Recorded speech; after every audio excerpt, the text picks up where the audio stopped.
예수님의 이름으로 기도하옵나이다. 아멘.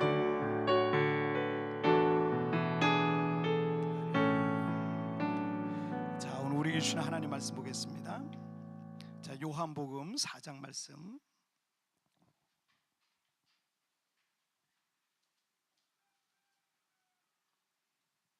신약성경 요한복음 4장 19절부터 24절까지의 말씀. 요한복음 4장 19절부터 24절까지의 말씀 한 절씩 교독할 때 제가 19절 말씀 먼저 봉독해 올리겠습니다. 여자가 이르되 주여 내가 보니 선지자로소이다.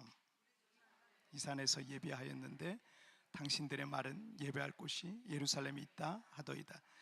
예수께서 이르시되 여자여 내 말을 믿으라. 이 산에서도 말고 예루살렘에서도 말고 너희가 아버지께 예배할 때가 이르리라. 너희는 알지 못하는 것을 예배하고 우리는 아는 것을 예배하노니 이는 구원이 유대인에게서 남이라. 아버지께 참되게 예배하는 자들은 영과 진리로 예배할 때가 오나니 곧 이때라. 아버지께서는 자기에게 이렇게 예배하는 자들을 찾으시느니라.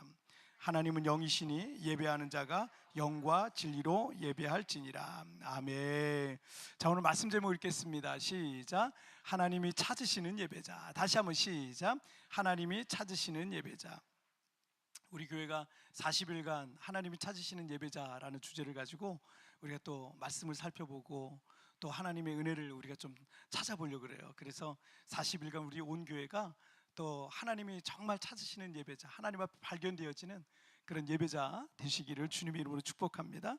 그 서울 강남의 서초동에 가면은 사랑의 교회가 있어요. 우리 교단에서 대표적인 교회인데 이 교회는 세계에서 가장 큰 지하 예배당을 가지고 있다고 기네스북에 등재됐어요. 6,700석 정도가 되는데 엄청 크죠. 지하에다가 저렇게 그 기둥도 없이 그냥 이렇게 한다는 게 뭐 엄청난 이 공학이 아니면, 건축 공학이 아니면 불가능할 것 같은데, 뭐 교회 규모뿐만 아니라 이 건축 미학적으로도 그 앞에 딱 가서 보면 이게 교회가 맞나 할 정도로 너무나 그 교회 모습이, 외관이 정말 멋집니다. 그리고 심지어 서초역, 지하철역 3호선, 4호선이 교회랑 이렇게 교회로 바로 이렇게 들어가게 돼 있어요. 입구가 이렇게 백화점 딱 들어가면은 그 입구가 이렇게 연결되어 있는 것처럼 교회 입구가 그냥 이 3호선, 4호선 출구 거랑 교회랑 이게 들어가는 통로랑 연결이 돼 있어서 접근 편의성도 굉장히 좋습니다.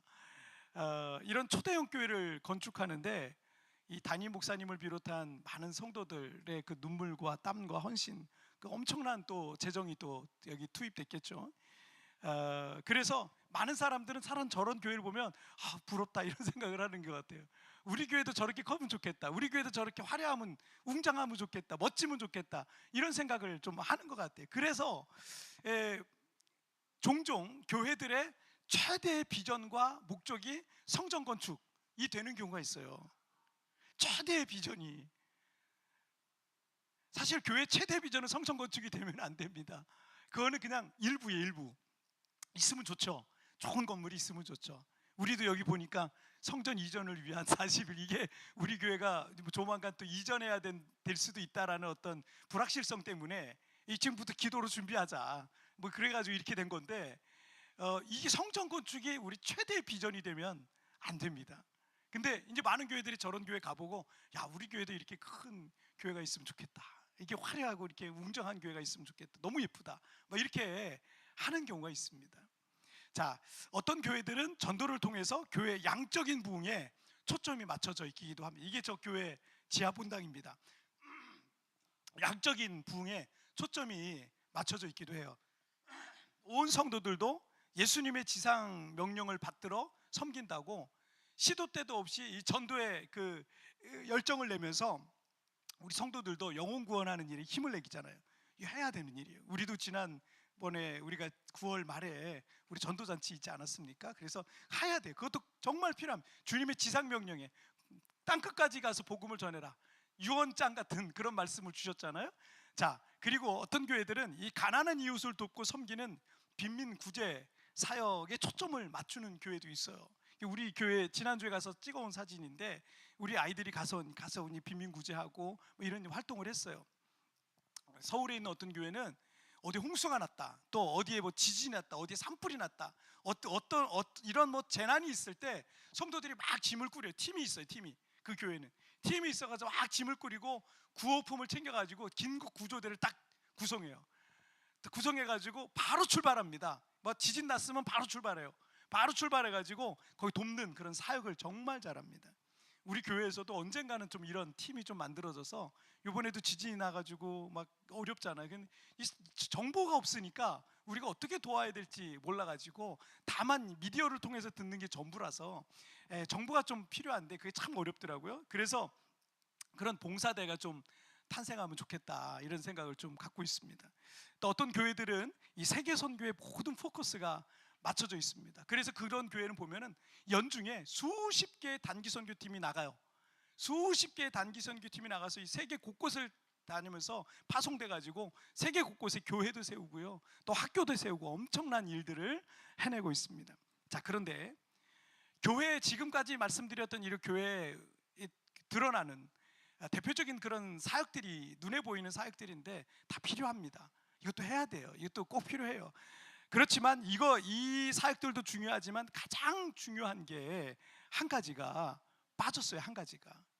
존 파이퍼라는 목사님이 뭐라 그러셨냐면, 교회의 궁극적 목표는 경배다. 선교는 경배가 없기 때문에 존재한다. 세상의 끝에 선교는 더 이상 존재하지 않지만 경배는 천국에서도 영원히 드리는 것이다 라고 말했어요. 그렇잖아요. 선교도 끝나요. 성전 건축도 끝나요. 전도도 끝나요. 구제도 끝나요. 다 끝나요. 근데 안 끝나는 게 한 개 있어요. 그게 뭐예요? 예배, 경배, 예배. 안 끝나. 이거는 천국 가서도 계속 하는 거예요. 수백억에서 천억이라는 천문학적인 돈을 들여서 건축된 교회도, 수많은 사람들을 전도해서 부흥을 이루는 것도, 이 땅에 수많은 가난한 사람을 돕는 빈민사역도, 심지어 전 세계 사람들을 그리스도께로 인도하는 세계 선교도 뭐가 있어요? 끝이 있어요. 마지막이 있어요. 하나님 나라가 임하는 이 세상의 종말에는요, 이 세상에 건물도 필요 없어요. 아무리 큰 교회 건물이라도 필요가 없게 돼요. 그런 건물도 필요 없고, 전도도 필요 없고, 빈민구제도 세계 선교도 필요가 없는 그 순간이 온다는 거예요. 그런데 지금부터 우리가 천국에 가서도 영원토록 계속해서 이어지는 게 하나 있는데, 그게 뭐다? 예배다. 그게 예배다. 그게 우리가 지금 드리고 있는 지금 우리가 그 훈련을 하고 있는 거예요. 지금부터 천국 가서까지. 때문에 여러분, 교회의 궁극적인 목표와 목적, 가장 중요한 목표와 목적은요, 예배예요. 예배가 가장 중요합니다. 이것만큼 중요한 게 없어요. 우리 성도들도 매 주일만 되면 교회로 모여서 함께 예배를 드리고 있는데, 이 예배라는 것이 무엇인지 오늘 우리 함께 살펴보도록 하겠습니다. 자, 우리 첫 번째 주제, 시작. 무엇을 예배하는가. 다시 한번 시작. 무엇을 예배하는가. 자, 오늘 본문은 예수님께서 이 사마리아라는 지역에 들어가셔서 한 우물가에서 어떤 여인과 대화를 나누는 장면 중에 일부분입니다. 여러분이 성경을 읽다 보면 유대와 사마리아라는 표현을 들어보셨을 거예요. 예수님이 이 공생애를 사셨던 1세기로부터 약 한 1000년 전에, 예수님이 1세기에 태어나셨잖아요. 근데 1세기 분이신데, 근데 그때부터 그 전 1000년, 정확히 말하면 931년 전에 이스라엘이 둘로 나눠졌어요. 분단이 됐어요. 남과 북으로 나눠졌습니다. 그래서 솔로몬의 아들인 르호보암 왕 시대에 나라 분열이 됐는데, 다윗 왕가, 이 다윗과 솔로몬과 르호보암, 이 다윗 왕가의 정통성을 이어받은 남유다 왕국이라고 작은 왕국이 하나 존재하게 됐고, 그리고 반란으로 10개의 지파가 세운 북이스라엘 왕국으로 둘로 나눠졌어요. 자, 그런데 BC 722년에 아수르의 침공으로 북이스라엘이 멸망합니다. 그 아수르는 반란을 일으킬 만한 똑똑한 북이스라엘의 그런 사람들을 다 포로로 잡아가요. 그리고 이 사마리아에는 이 땅을, 농사를 누가 져서 또 곡식을 또 바치게 해야 되니까 농사지을 농부들, 반란을 일으킬 가능성이 전혀 없는 사람들, 이런 사람들을 거기 남겨뒀어요. 또 한 가지, 아수르 땅에서부터 많은 아수르 시민들, 아수르 국민 백성들을 다 데리고 와서 사마리아에 살게 합니다. 그리고 북이스라엘 사람들과 섞여서 살게 만드는 거예요. 그래서 이 아수르 사람이 그곳에 와서 살면서 이 북이스라엘 사람들과 섞여 살면서 어떤 일이 벌어지겠어요? 혈통적으로 혼혈이 되는 거예요. 그러니까 이 북이스라엘 사람들은 완벽한 이스라엘 사람들이라고 할 수가 없는 혼혈 민족이 돼버리고, 또 한 가지 종교가, 거기서 종교를 또 가져왔을 거 아니에요, 우상들을. 그 혼혈 종교가 돼요. 하나님도 섬기고, 그 하나님도 섬기긴 하는데 이상한 하나님을 섬기고 있는 거예요. 여러분, 세상에 여러 이단들이 있잖아요. 이상한 이단들도 있잖아요. 이상한 종교가 돼버리는, 그렇게 돼버리는 거죠. 그래서 북이스라엘은 그런 사람들이 그 이후부터 수백 년 동안 예수님 시대까지 그 사람들이 거기서 쭉 살게 되었다라는 것을 우리 참고적으로 알고 계시고요. 그 다음에 BC 586년에는 이 바벨론의 침공으로 남유다 왕국도 멸망을 하는데, 바벨론 같은 경우는 남유다 사람들을 다 잡아가요. 그냥 다 잡아. 그리고 이 땅을 비워둡니다. 그리고 몇 사람 안 남았어요. 거의 그냥 비어 있는 상태처럼 돼버리고, 이 유다 사람들 다 잡아가, 바벨론으로 다 잡아갑니다. 그러다가 BC 537년에 유다와 예루살렘에 포로들을 돌려보내서 성정도 건축하게 하고 성벽도, 예루살렘 성벽도 재건하게 합니다. 자, 때문에 나중에 이 포로에서 돌아온 유다에, 그리고 우리가 유태인이라 그러잖아요. 그 유태인들은 바로 이 사람들이에요. 이스라엘 12지파 중에 이 사람들. 자, 이 사람들인데, 때문에 이 사마리아와 달리 유대인들의 경우는 혈통적으로, 종교적으로 그 순수성을 유지해 나가는 거예요. 그 명맥을 포로로 잡혀가서도 거기서 유지하고요, 또 돌아와서도 그것을 계속 유지하고 이어갈 수가 있었던 사람들. 그래서 유대인들의 영적인 자부심, 혈통적 자부심, 종교적 자부심, 이 신앙의 자부심, 이런 게 있었던 거예요. 반면에 사마리아는 확 섞여버렸잖아요. 그게 없는 거예요. 그러니까 유대인들 같은 경우는 사마리아 사람들을 무시했죠. 인정을 안 했습니다. 이스라엘 사람들하고 인정을 안 했어요. 자, 오늘 본문인 요한복음 4장 20절 말씀을 한번 볼게요. 시작. 우리 조상들은 이 산에서 예배하였는데 당신들의 말은 예배할 곳이 예루살렘에 있다 하더이다. 자, 남북 이스라엘 사람들에겐 수백 년에 걸쳐서 성전산에 대한 이슈가 있었어요. 성전산에 대한 이슈, 무슨 얘기냐면, 사마리아를 포함한 이 북이스라엘 사람들은요, 자기들 땅에 있는 베델이라는 곳이 있어요. 베델이 바로 그 성전산이다, 그곳에서 예배해야 된다라고 오래전, 수백 년 동안 믿고 있었어요. 하지만 유대 사람들은 아니다, 성경에 예루살렘으로 되어 있지 않냐, 예루살렘이다, 하나님이 정해주신 곳이 예루살렘이다 라고 했어요. 서로 주장이 막 부딪히는 거예요. 근데 뭐가 맞아요? 뭐가 맞아요? 예루살렘이 정통적으로 맞죠. 예루살렘이 맞잖아요. 자, 그런데 여러분 21절을 볼게요. 시작. 예수께서 이르시되 여자여 내 말을 믿으라. 이 산에서도 말고 예루살렘에서도 말고 너희가 아버지께 예배할 때가 이르리라. 아멘. 자, 모든 계시를 완성을 하고 계신 예수님께서는 성전 예배에 대한 하나님의 뜻을 말씀하시고 있는데, 북이스라엘의 베델도 아니다, 남유다의 예루살렘도 아니다, 아버지께 예배할 때가 이르게 된다라는 이상한 말씀을, 당시 사람들이 듣기에는 굉장히 이상한 말씀을, 왜냐하면 유대인들이 듣기에는 예루살렘에서 예배 드려야 되는데, 북이스라엘 사람들은 이 산에서도 말고 예루살렘에서도 말고 아버지가 예배할 때가 이를 것이다 라고 말씀하시니까 사실은 이상한 말씀이었던 거예요. 자, 여러분, 예배라는 말의 그 한자는요, 예도 예자에다가 절배자를 쓰고 있어요. 그러니까 예도예 절배, 그러니까 예를 갖춰 절한다 라는 뜻이에요. 그러니까 이거 단순히 어떤 행위적인 것으로만 이 부분을 이해할 수 있는데, 영어에 보면 worship이라고 돼 있잖아요. 이 worship이라는 단어는요, worth, 가치, worth, 가치라는 단어예요. 가치 앞에 worth하고 신분이라는 뜻이에요. 가치와 신분이라는 의미가 만나서 합성된 거예요. 합성어죠. 그래서 무슨 얘기냐면, 존귀한 가치를 지니신 분께 마땅히 드리는 영광과 존경이라고 이렇게 할 수 있습니다. 여러분이 진심으로 존경하는 훌륭한 선생님을 뵈면 저절로 고개를 숙이고 인사하잖아요. 그죠? 저절로 그러면 탁 인사를 하잖아요. 일어서고 하잖아요. 요즘은 사실 중학생, 고등학생들이 더 무서워요. 1년 선배 딱 되잖아요.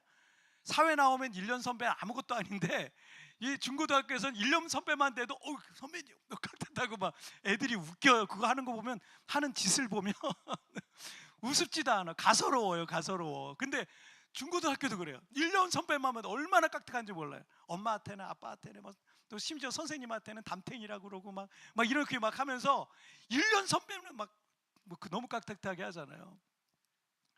여러분 직장에서도 사회에서도 나가면, 직장 같은 근데 가면 상급자가 딱 오면 벌떡 일어나잖아요. 벌떡 일어나서 인사하고 이러지. 아니, 과장님 오셨어요? 부장님 오셨어요? 이러진 않잖아요. 이게 굉장히 깍듯하단 말이에요. 굉장히 깍듯해요. 여러분 사회에서도 그러잖아요. 사회에서 그런데 교회는 좀 너무 좀 자유롭죠. 그죠? 좀 자유롭죠. 애들도 뭐 가족이니까 뭐 그럴 수 있어요. 가족이 그래도 우리 아이들한테도 예의를 가르쳐 줘야 돼요. 예의가 있어야 돼. 교회에서 안 가르쳐 주면 이거 어디서 배워요? 어디서 배워? 예? 그래서 그걸 해야 되는데, 어쨌든 정말 존경하는 분이 있으면 벌떡 일어나가지고 고개 숙이고 인사하는 거랑 비슷해요. 그런데 우리 인간은요, 연약하고 실수를 할 수도 있는 죄인일 뿐이에요. 죄인이지만 그 선생님이 그분 선생님도 죄인일 뿐이지만 여러분이 존경하는 그분에게 예를 표하잖아요. 그죠? 제가 고등학교 때 우리 담임 선생님 계셨는데 제가 참 좋아했어요. 그 선생님을 참 좋아했는데, 어느 날 제가 학원 때문에, 학원 그 저녁에 꼭 다녀야 되는 학원이 있어가지고 제가 학원을 이제 저녁에 영등포 어디로 이제 학원을 좀 다니게 됐는데, 다니는데 누가 술 취해서 막 이렇게 나오시는 거야. 선생님이었어요. 그때는 좀 충격을 받았어요. 내가 정말 존경하고 좋아하는 선생님인데, 저를 어떻게 술 취해가지고 이렇게 비틀거리시지? 이런 그런 걸 제가 좀 보면서 좀 충격을 받았는데, 물론 선생님도 사람이잖아요. 그렇다고 제 선생님을 막 무시하고 그러진 않았어요. 끝까지 존경하고 지금도 존경하는 마음이 있습니다. 여러분, 실수를 할 수도 있고 연약한 죄인일 뿐이지만 여러분이 선생님들이나 이런 존경할 만한 분들에게 예를 표하는 것처럼, 그래서 하나님이 어떤 분이신지, 어떤 일을 행하셨는지, 그분의 영광이 얼마나 큰지에 대해서 알지 못하고 믿지 못하면 여러분 하나님께 참된 예배를 드릴 수가 없어요. 그분을 인정하지 않는 거예요. 참된 예배를 드리는 사람만이, 참된 하나님을 믿는 사람만이 참된 예배를 드릴 수 있고, 그분을 인정하는 사람들만이 참된 예배를 드릴 수 있는 거예요. 모르면 인정할 수가 없어. 아니, 예배를 드릴 수가 없는 거죠. 여러분, 구약 시대 때는 예루살렘 성전을 중심으로 예배했지만 그들은 어느 순간부터 하나님을 향한 예배가 아니라 그 성전 자체가 우상이 된 거예요. 그 이스라엘 고대 800m 꼭대기의 산 위에다가 엄청난 건축물을 지은 거거든요. 야, 그 성전만 봐도 와 이러잖아요. 요즘 우리 현대교회도 큰 교회 보면 사람들이 와 이래요. 제가 미국에 갔을 때 휴스턴에 간 적이 있었는데, 휴스턴에 가면은 레이크우드 처치라는 곳이 있어요. 미국에서 가장 큰 교회입니다. 체육관을 조엘 오스틴 목사님이라고, 긍정의 힘 조엘 오스틴 목사님 교회인데, 가보면 딱 들어갔는데 그 3층 꼭대기로 4층 꼭대기로 딱 들어갔는데 딱 이 정면이 보이는 거예요. 근데 저절로 와 소리가 나오더라고요. 그렇게 큰 교회를 본 적이 없어요. 여러분, 예루살렘 성전이 고대 당시에는 어마어마한 건축물이었던 거예요. 그러니 사람들이 그 성전을 예배하는 거예요. 제자들마저 예수님 저 성전 한번 보세요. 대단하죠? 저거 43년 동안 지은 거예요. 뭐 대단하죠? 막 이러면서 막 그랬더니 저 성전 허물면 내가 3일 만에 일으키리라. 예수님이 그런 이상한 말씀을 하시고 막 이랬잖아요. 여러분, 어느 순간부터 이스라엘 사람들은요, 하나님이 아니라 성전 자체가 우상이 됐어요. 어떤 종교의식이 우상이 된 거예요. 그래서 하나님을 예배하는 것이 아니라 화려한 성전이나 종교의식이 그들이 섬기는 예배의 대상이 된 거예요. 하나님을 향한 참된 예배를 잃어버린 거예요. 요즘 대형 교회들을 중심으로 그 시설들이 얼마나 좋은지 모릅니다. 웬만한 방송국에 있는 장비들이 다 있어요. 우리 교회도 장비가 얼마나 많은지 가끔은 제가 보면 이걸 언제 다 샀지 할 만큼, 이게 그냥 또 필요하니까 하나씩 또 하나씩 또 사는 거예요. 또 하나씩 사고 뭐 하나 사다 보면 계속 생기는 거예요. 요즘은 제가 돈도 안 들였는데 우리 방송하는 집사님이 자꾸 뭘 사오세요. 뭐 무선으로 하는 걸 자꾸 뭘 사다가 뭐 이렇게 하시고 자꾸 그러세요. 뭐 하고 싶어하는, 그 더 완벽하게 해내고 싶어하는 그런 마음 때문에 그 섬기는 마음이 계속 있으시더라고요. 그런데 여러분, 대형 교회 가보세요. 방송실 같은 데로 가면 웬만한 방송국 같아요. 이 강단 배경엔 다 LED 전광판 다 깝니다. 요즘은 그게 그냥 유행처럼 이 여기서부터 저 끝까지 전광판이 쫙 LED 전광판이 다 설치해 있습니다.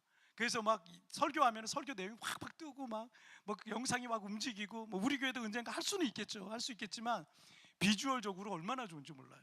막 이 찬양팀이 찬양하면 뒤에 여러분 엠넷 이런 무슨 아이돌 그런 거 하는 것처럼 막 뭐가 왔다 갔다 하고 막 그래요. 이게 지금 뭐 시설이 얼마나 좋은지. 물론 필요하다면 얼마든지 할 수 있어요. 우리 교회도 뭐 할 수 있겠죠. 필요하다면 얼마든지 할 수 있죠. 하지만 포커스가 어디에 맞춰져 있느냐가 중요한 거예요. 그런 거에 너무 집중하면 이스라엘 백성들이 예루살렘 성전을 예배하게 되면서 참된 예배의 본질을 잃어버리게 되는 거랑 똑같아지는 거예요. 멋진 악기와 화려한 연주와 테크니컬한 찬양 인도자와 방송국 같은 이 강단의 시설들이 있는데 그 자리에 하나님이 안 계시다면, 그 자리에 하나님이 안 계시면 모든 것들은 헛것일 뿐입니다. 우리 연주자들이 토요일날 와서 연습을 하세요. 토요일 와서 연습을 하시고, 그래서 주일날 예배를 드리는 거거든요.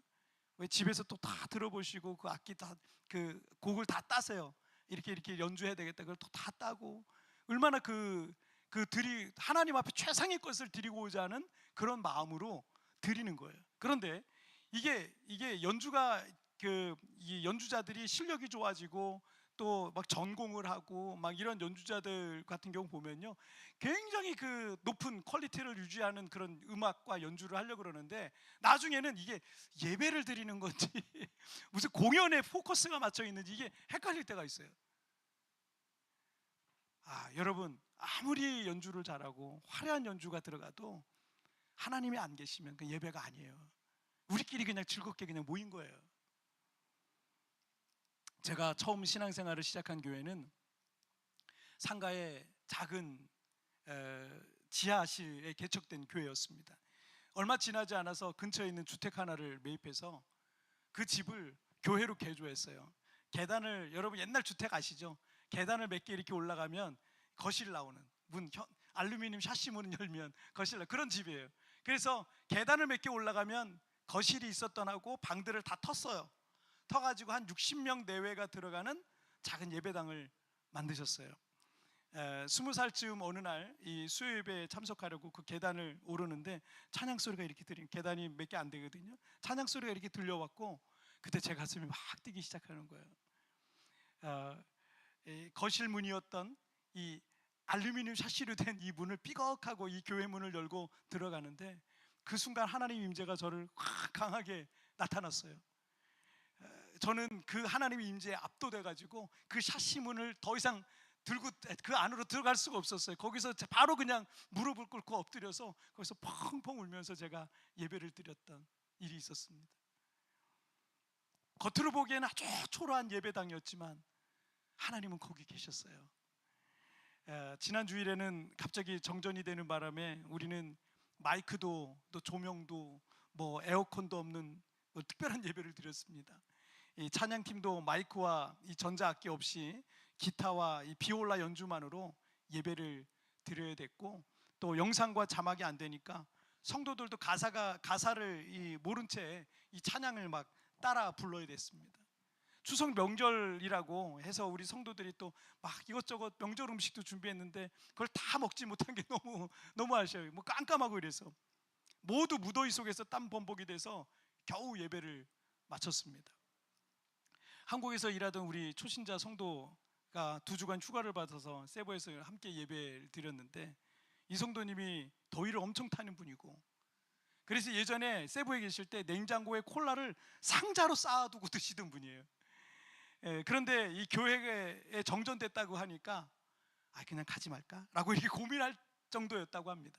또 다리도 좀 불편하시거든요. 그래서 이 다리도 불편해서 땀을 뻘뻘 흘리면서 3층까지 겨우 올라와서 여기 맨 앞에 앉아서 예배를 드렸어요.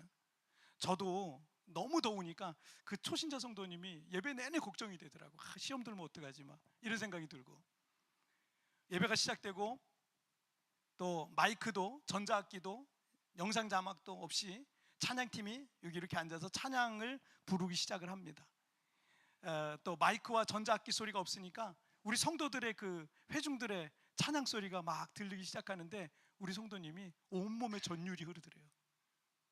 온몸에 전율이 흐르면서 너무 몸이 시원해지더라는 거예요. 전혀 덥지 않더랍니다. 나중에 예배가 끝나고 밖에 나오니까 그때 비로소 덥더래요. 며칠 전에 우리 초신자 성도님이 이 예배에 대한 이 신기한 경험과 함께 주님께서 그 예배를 통해서 큰 은혜를 주셨다고 저한테 간증을 하시더라고요. 여러분, 주님은 나의 최고봉의 저자 오스왈드 챔버스는 전적으로 연약하여 의지하는 것은 항상 하나님의 영이 자신을 드러내실 기회가 되는 것이다 라고 했습니다. 때로 내 주변에 있는 어떤 매력적인 것들이 하나님의 임재를 막기도 합니다. 우리의 마음을 뺏기도 하는 거예요. 차라리 그런 게 없는 게 좋을 때가 있습니다. 우리의 예배의 대상이 뒤바뀌면 안 됩니다. 우리의 예배의 유일한 회중은요, 오직 하나님뿐이십니다. 화려한 음악과 영상도 또 대단한 그 누구도 아닌 오직 하나님만이 우리의 예배의 대상이 되어야 되는 줄 믿습니다. 자, 우리 두 번째 주제 시작. 하나님께 발견되라. 다시 한번 시작. 하나님께 발견되라. 예수님께서 이 사마리아 여인에게 21절에서 이 산에서도 말고 예루살렘에서도 말고 아버지께 참되게 예배할 때가 이르리란 말씀은 파격적인 말씀이었습니다. 유대인들은 하나님께서 아브라함 때부터 정해놓으신 그 아브라함의 아들 이삭을 번제로 드리려고 했던 그 모리아산, 바로 그곳이 예루살렘 성전 자리거든요. 그 예루살렘에서 예배해야 된다는 것은 절대 변하지 않는 진리로 믿고 있었어요. 그러나 남북으로 분단되면서 북이스라엘의 여로보암 왕은 북이스라엘 백성들이 예배하기 위해서 예루살렘으로 자꾸 내려가는 거예요. 그러니까 자기 백성들이 자꾸 남유다로 자꾸 내려가는 거예요. 예배하기 위해서 자꾸 내려가니까 이게 마음에 들지 않아서 베델에다가 단을 쌓아두고 그곳에서 예배하게 했습니다. 예루살렘이랑 가깝습니다. 그래서 이 사마리아 사람들은 수백 년 동안 베델이 예배하는 곳이었고, 그리고 여러분 수백 년 동안 내려온 사실이라면, 수백 년 동안 어떤 그 관습이라면 거기는 그냥 진리가 되는 거예요. 그들은 거기서 예배해야 된다고 확신하고 있었던 거죠. 자, 이사야서 1장 12절 12절 말씀 볼게요. 시작. 여호와께서 말씀하시되 너희의 무수한 재물이 내게 무엇이 유익하뇨? 나는 순양의 번제와 살찜 짐승의 기름에 배불렀고 나는 숫송아지나 어린 양이나 너희가 내 앞에 보이러 오니 이것을 누가 너희에게 요구하였느냐?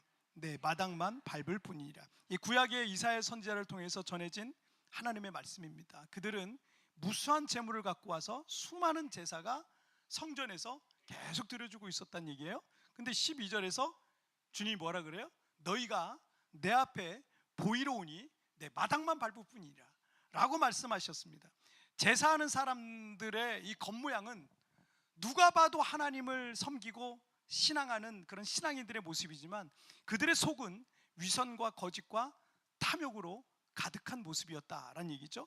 자, 그래서 마태복음 15장 8절에서 예수님은 이 백성이 입술로는 나를 공경하되 마음은 내게서 멀도다 라고 말씀하셨습니다. 일반적인 종교들은 어떤 종교적인 의식과 행위만 하면 됩니다. 그러면 그들의 소원을 들어준다는 식으로 사람들을 가르치기도 해요. 하지만 기독교는요, 아무리 화려하고 웅장하고 대단해 보이는 종교 의식과 행위를 하더라도 그 중심과 마음이 바르지 않으면 하나님께서 그 제사를 안 받으세요. 그 예배를 안 받으십니다. 사무엘상 16장 7절에서 내가 보는 것은 사람과 같지 아니하니 사람은 외모를 보거니와 나 여호와는 중심을 보느니라고 하셨어요. 그래서 기독교는 삶의 변화에 초점이 맞춰져 있는 거예요. 어떤 의식과 행위가 아니라 회개에 합당한 열매를 맺는 거고, 그들의 삶의 열매로 그들이 참된 신앙인인지 아닌지가 구분이 되는 거예요. 때문에 야고보 사도를 통해서도 행위가 없는 믿음은 죽은 믿음이다 라고까지 말씀하셨습니다. 자, 오늘 본문 23절 말씀을 함께 읽겠습니다. 시작.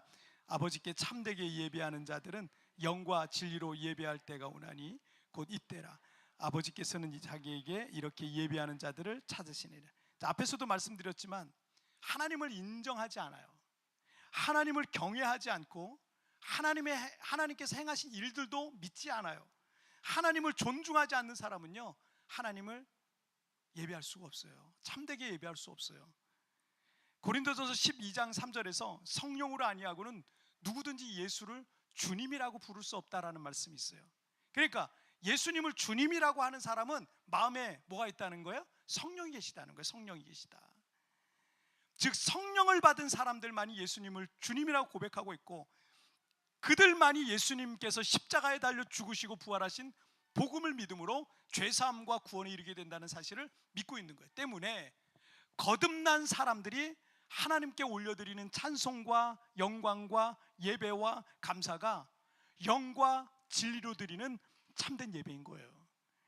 그런데 23절 하반절에 보니까 아버지께서는 자기에게 이렇게 예배하는 자들을 찾으신다라는 말씀이 있어요. 제가 부목사로 섬길 때 수천 명의 이 성도들 앞에서 찬양을 인도하고 있는데, 찬양을 인도하는 중간에 갑자기 이 성경 구절이 떠오는 거예요. 아버지께서는 예배하는 자를 찾으시느니라, 이런 말씀이 떠오르는 거예요. 그래서 제가 주님, 여기 이렇게 수천 명의 사람들이 정말 멋지게 찬양하고 있는데 예배하는 자를 찾으신다니요? 라고 제가 물었어요. 그랬더니 주님께서는 다는 아니다. 다는 아니다. 나는 참되게 예배하는 자에게 지금도 목마르다. 나는 그런 예배자를 찾고 있다 라고 말씀하시는 거예요. 그 강단에서의 그 깨달음 이후에 저 역시도 하나님께 발견되어지는 예배자가 되고자 하는 마음이 더 깊어졌어요.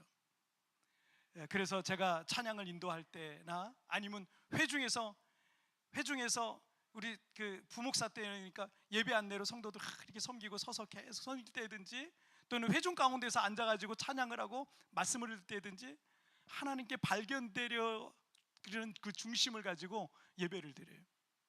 우리 부목사님들 한 20명이 됐는데 20명이 다 저 뒤에, 저 기둥 뒤에 저기 대해서 목사님이랑 눈 피하려고 그러고 저 뒤에서 그냥 딴짓하고 있는 분들도 있으면 안 되지만 있었어요. 그 예배를 잘 못 드리는 거야. 또 행정적인 거 하고 또 뭐 또 신방 가야 되니까 또 뭐 또 준비하고 뭘 열심히 또 뭘 하고 계셔. 예배에 집중을 못 하는 거예요. 뭐 또 안내도 해야 되지, 뭐 이것도 해야 되지만 이러니까 예배에 집중을 못 하는 거예요. 이 부목사라는 자리가 그런 자리더라고요. 너무 정신이 없어요. 그런데 그렇게 되면은 영적으로 병들어요.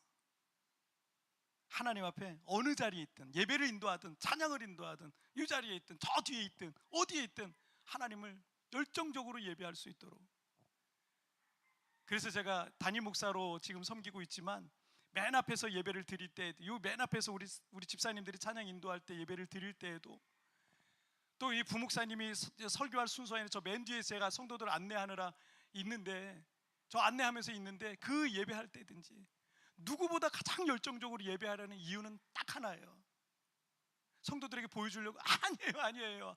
보든 안 봐도 상관이 없어요. 딱 하나예요. 하나님께 발견되어지는 예배자가 되고 싶은 거예요. 하나님 날 좀 봐주세요, 이거예요. 하나님께 내가 지금 이렇게 나를 드리고 있습니다, 나를 봐주세요, 이거예요. 영국의 유명한 세계적인 찬양 인도자 중에 매트 레드맨이라는 분이 계세요. 그 마음의 예배, 그리고 나의 왕 앞에서라고 하는 이 한국교회 청소년들, 청년들에게 너무나도 잘 알려진 찬양을 작곡한 분이세요. 이분이 청소년일 때 이 사람을 가르친 청소년부 지도자인 마이크 밀라비치라는 분이 청소년 시기에 이 매트 레드맨, 그리고 사역자로서의 매트 레드맨의 모습을 회상하면서 이렇게 말했습니다. 그는 3,000명이 모이는 곳이든 3명이 모이는 곳이든 동일한 열정으로 예배를 인도했다. 레드맨은 일찍이 경배가 사람들의 마음을 끄는 것이기보다는 하나님의 마음을 끄는 것이라는 사실을 배웠다. 그는 항상 한 분의 관중 앞에서 공연했다. 우리의 예배는 사람에게 보여지는 예배가 아니라 우리의 유일한 관중인 하나님 한 분께 드리는 예배가 되어야 되는 것입니다. 하나님께서는 바로 그런 예배자를 지금도 찾고 계세요. 여러분이 매주 예배를 드리지만, 예배를 구경하거나 예배를 한번 종교적인 의식으로 오늘 안 가면 내가 벌 받을지도 모르니까 오늘 예배를 왔다 이러지 마시고, 오늘 그 하나님께 자신을 드리세요. 그리고 하나님 앞에 발견되어지는 예배자가 되시기를 주님의 이름으로 축복합니다. 자, 오늘 말씀 정리해 볼게요. 오늘 두 가지 말씀 읽겠습니다. 시작. 무엇을 예배하는가? 하나님께 발견되라. 다시 한번 시작. 무엇을 예배하는가? 하나님께 발견되라. 여러분, 우리의 예배 대상이 무엇인지 정확해야 돼요. 어떤 교회들은, 어떤 목사님들은 설교를 또 너무 잘하세요. 저는 설교도 잘 못하고 또 말도 때로는 더듬기도 하고 기억력도 없고, 그래서 감사해요.